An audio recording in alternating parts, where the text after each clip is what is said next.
এটা বাংলাদেশ না ইন্ডিয়ার বর্তমান কন্ডিশন ভাই। এখন দেখুন গুজরাট মেট্রো সিটির কন্ডিশন বেশ খারাপ।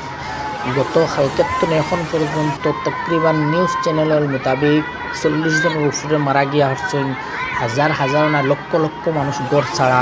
মানুষের গড়ের আধা আধা পানি ঢুকে গেছে। রাস্তাঘাট চৌরাহি দোকানপাট সব কিছু ঢুকে গেছে। পুলিশ চৌকি একটা আপনার ভিডিও দেখবা ফটো দেখবা লাগাইছি, বাসায় লইয়া গাড়ি বাসায় লইয়া যায় আর কি। আল্লাহ হেফাজত করতা।